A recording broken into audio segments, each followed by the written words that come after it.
राधे राधे दोस्तों, कैसे हैं आप सब। आज मैं आपके लिए बहुत इंटरेस्टिंग सी रीडिंग लेकर आई हूँ। बट उससे पहले सबसे पहले आप सब मेरे चैनल को सब्सक्राइब कर लीजिए और बहुत सारा सपोर्ट कीजिए। वीडियो को लाइक किया करें, अपनी एनर्जी भेजा करें। आप लोग जब अपनी एनर्जी भेजते हैं तो सच में बहुत अच्छा लगता है। और ये जनरल रीडिंग कोशिश करती हूँ मैं आपकी एनर्जी को पिक करके ही कर पाऊँ। तो जब आप एनर्जी सेंड करेंगे तभी मैं उसे पिक कर पाऊंगी। ओके, सो एक और चीज़ आपके लिए यहाँ पे बताना चाहती हूँ कि अगर आप पर्सनल रीडिंग लेना चाहते हैं तो पर्सनल रीडिंग पेड होती है, फ्री नहीं होती है। चार्जेस बहुत ही रीजनेबल है। यहाँ पर आपको जो नंबर लिख कर दिख रहा है, इस नंबर पर आप कांटेक्ट कर सकते हैं और ये नंबर मैं ही आपको प्रोवाइड कर रही हूँ। तो यहाँ पर आपको अपॉइंटमेंट बुक करना है, पेमेंट करना है, then I will provide you personal reading. ऐसा नहीं है कि आप डायरेक्ट कॉल करेंगे and I will receive the call. एक प्रोसीजर है, उसके तहत सब कुछ होगा। सो अब जैसे कि ये जनरल रीडिंग रहने वाली है तो मैं कार्ड शफल कर लेती हूँ। तब तक आप लोग जल्दी से अपने एंसेस्टर्स को याद कर लीजिए, एंजल्स को याद कर लीजिए। और मैं भी ये दुआ करती हूँ कि आप लोगों की एनर्जी में पिक कर पाऊँ और देख पाऊँ कि आपके जो पार्टनर हैं उनके मन में क्या फीलिंग्स है, अभी उनकी क्या करंट फीलिंग्स है, वो हम जानेंगे आज की रीडिंग में। और जो कार्ड्स आए हैं हम पहले कार्ड पिक कर लेते हैं, फिर हम देखते हैं।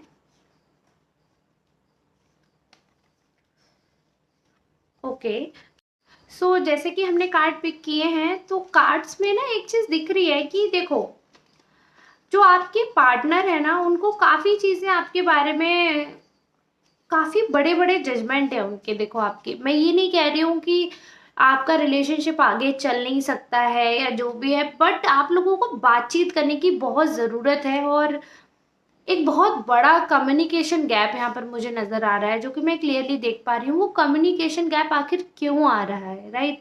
वो नहीं होना चाहिए। इतना बड़ा गैप अगर है कि सामने वाले को ऐसा लग रहा है कि इस फेज से, मतलब या तो आपका बहुत ही भयंकर लड़ाई झगड़ा हो चुका है, ठीक है, या छोटी छोटी बातों पे आपका लड़ाई झगड़ा होता है।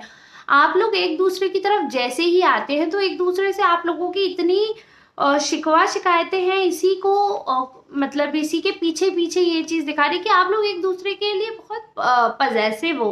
पजेसिव ठीक है, बट एक दूसरे को संपत्ति की तरह ट्रीट कर रहे हो। पोजेशन किसी चीज पे इस हिसाब से अपना कब्जा रखना कि तुमने इधर क्यों देखा उधर क्यों देखा, मतलब काफी ज्यादा टॉक्सिक एक दूसरे की लाइफ क्रिएट कर देते हो। और उनको ऐसा लग रहा है कि आप ज्यादा टॉक्सिक हो रहे हो उनकी तरफ और आप उनपे बहुत ज्यादा ऐसे हथकंजा सा जमाए हुए हो, उनपे कब्जा किए हो। और आप प्रॉपर अपने आप को ये सोचते हो कि मतलब आपके माई बाप वो समझते हैं कि आप उनके बन रहे हो, या जैसे अगर आप मेल हैं तो उनको लगता है कि आप उनके फादर फिगर बनने की कोशिश कर रहे हैं। मैं यहाँ पर एक चीज कहना चाहती हूँ, देखो, लोग होता है, मैं मानती हूँ कि जो हस्बैंड होते हैं उनको बीवी चाहिए होती है तो वो ऐसी चाहिए होती है कि वो माँ की भी जगह ले पाए, ऐसी वो करते हैं। लेकिन माँ जैसा कंट्रोल नहीं चाहते हैं, वो माँ जैसी केयर चाहते हैं, ठीक है।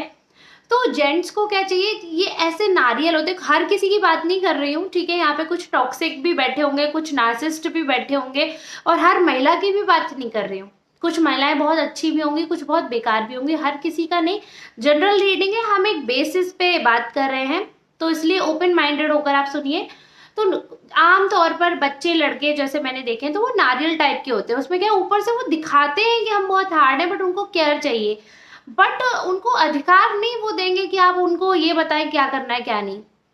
यही महिलाओं के साथ भी है कि वो आपको प्यार करती है, अपना सब कुछ आपको सौंप देंगी, आपके हो जाएंगी। बट जब आप उनके आज़ादी पर हथकंजर जमाओगे तो वो चीज़ें वर्क नहीं करेंगी। तो आपको जो एक दूसरे को ना थोड़ा स्पेस देना जरूरी है। रिलेशनशिप में रहते हुए भी personal life, personal space is very important, और तो उतना स्पेस देना चाहिए, ठीक है। वो आपके पार्टनर सोच रहे हैं कि बहुत बड़ी आपकी कमी है और आप सेटिस्फाइड नहीं होते हो, कुछ भी करें वो आप सेटिस्फाइड नहीं होते उनकी किसी भी एक्शन से। हाँ, तो उनको ऐसा लगता है कि आप है ना कहीं आप सेटिस्फाई नहीं होते हो उनके बहुत एफर्ट्स के बाद भी। देखो, वो कॉन्टिन्यूसली, उनको ऐसा लगता है कि उन्होंने इस रिलेशनशिप में ना अपना बेस्ट दिया है और आपकी तरफ से एक्सपेक्टेशंस जो है वो उसको मिला ही नहीं पाए। अभी ये देखिए, अगर आप मेल हैं फीमेल हैं, ये बिल्कुल भी जेंडर वाइज नहीं है। मेरे वीडियो में तो आप ट्रांस, मेल, फीमेल सबका स्वागत है, लेकिन आप अपने अकॉर्डिंग समझिए। अगर आप मेल हैं तो ये फीमेल पार्टनर आपकी सोच रही हैं और अगर आप फीमेल हैं तो आपके मेल पार्टनर ऐसा सोच रहे हैं कि आप सेटिस्फाइड ही नहीं होते हो, कितने भी आपके लिए कोई एफर्ट करे, कितने भी आपके लिए कुछ भी सेक्रीफाइसेस करे, और सेक्रीफाइसेस दिख रहे हैं, ठीक है, सेक्रीफाइसेस दिख रहे हैं कि उन्होंने किए हैं, बट आपने उनको हमेशा एनीवे लिया है, अदरवाइज लिया है, उनको उसकी वैल्यू नहीं की।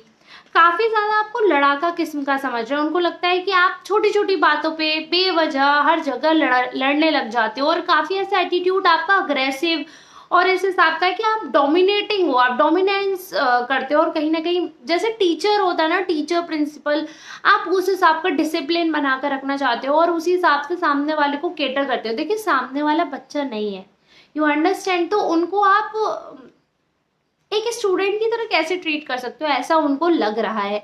मैं यहाँ पे ये बिल्कुल भी नहीं कह रही हूँ कि आप ऐसे हैं, but they are thinking this for you, ठीक है। बाकी देखो सोचते तो हैं, एफर्ट भी करते हैं, वो सोचते हैं कि चलो ठीक है सारी चीजें सॉर्ट आउट करके साइड में करके आपकी तरफ वापस आए। वापस आते हैं तो कुछ ना कुछ ऐसा हो जाता है, एफर्ट करते हैं वो कि वो फिर दुविधा में पड़ जाते हैं, उनको ऐसा लगता है कि क्या कहीं उन्होंने गलती तो नहीं कर दी वापस आके, या हो सकता है वो अप्रोच करने से पहले इतना ज्यादा मतलब डायलेमा हो जाता है उनके लिए कि मैं अप्रोच करूं या नहीं करूं, कहीं ये मेरे ऊपर बैकफायर तो नहीं हो जाएगी चीज।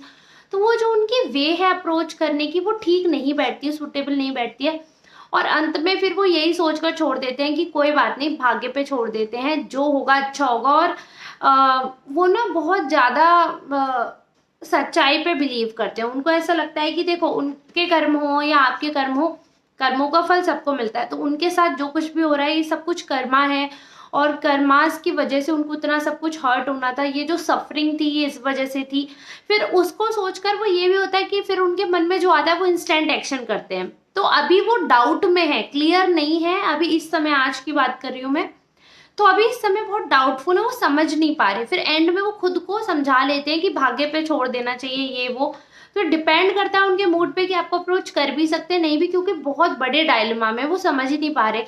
तो अगर वो आपको अप्रोच करते हैं then you should be very careful, आपको उस रिलेशनशिप में जाना है, यानी आपका अपना साइड होगा, ये उनका साइड है वो क्या सोचते हैं। सो आपको अपना साइड देखना है। मैंने आपके कार्ड्स अभी नहीं निकाले हैं, हो सकता है कि उनका अजम्पशन हो वो गलत हो, क्योंकि हर किसी की स्टोरी में ना वो हीरो होते हैं और दूसरा विलन होता है।